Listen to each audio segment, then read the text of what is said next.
continuamos con la ronda de comentarios en el rumbo de la tarde con nuestro coordinador, mi hermano y amigo, Julio Ernesto Martínez. Gracias, Ernesto, equipo, y a toda la familia de Rumbo de la Tarde. Permítanme hacer un paréntesis con el tema de Danilo. Creo que de mi parte fue suficiente ya con los debates y lo que hemos expresado en la primera etapa. Y quiero hacer referencia al marco de unas declaraciones dadas por el expresidente Leonel Fernández en el cierre del Congreso Ordinario de su partido, Fuerza del Pueblo, haciendo uso de la mejor arma que nos ha enseñado Leonel Fernández, que es el arte de la palabra. Leonel aprovechó para hacer un paralelismo histórico en la cual él decide comparar su figura con Juan Pablo Duarte y la de la Fuerza del Pueblo con los trinitarios, haciendo referencia a que en un momento de la historia ese era un partido político al cual no tenía esperanza. La figura de Duarte, como decíamos hace unos días, era prácticamente desconocida. Los protagonistas eran Báez y Santana. Pero entonces él dice, ¿dónde están hoy ellos? Ellos están, según él, en el olvido, en el zafacón de la historia y que tenían intereses particulares. Mi diferencia no tiene que ver con que Leonel se compare con Duarte y hasta con Dios.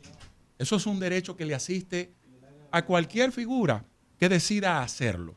Mi diferencia está en cuando se hace un ejercicio de manipulación de acontecimientos históricos, el cual considero innecesario.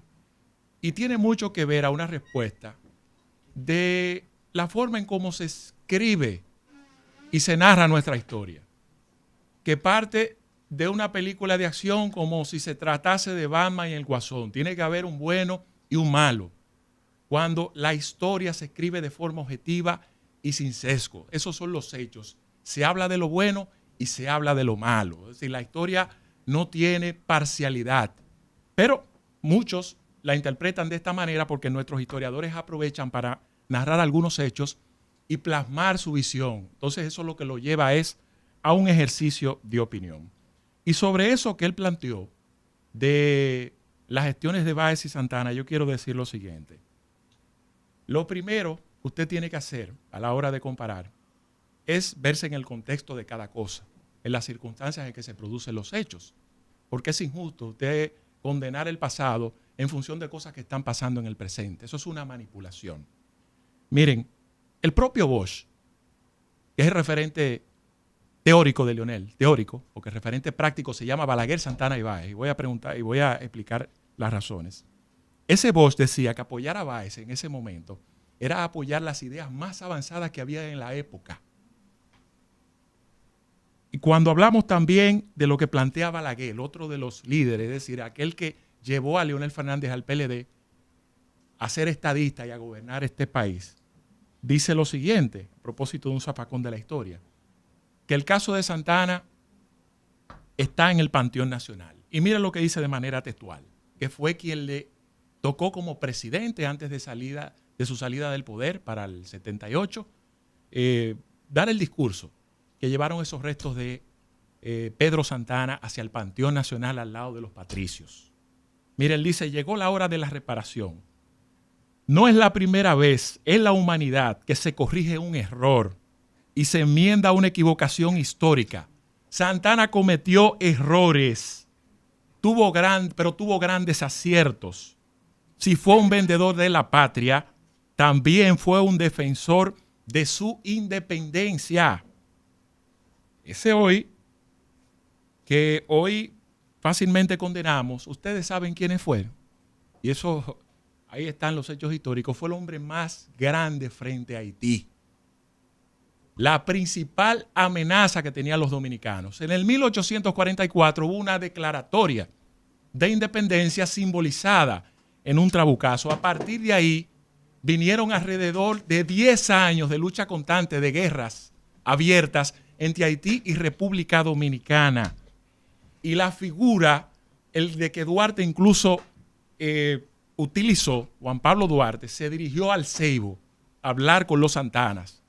No porque eran unos cualquiera, estamos hablando que era el líder militar y político más destacado de la época. Pero la locura de Santana, de la anexión hacia la República Dominicana, no parte, como dice Leonel, y de intereses particulares. El propio Balaguer lo explica, y lo explica la historia.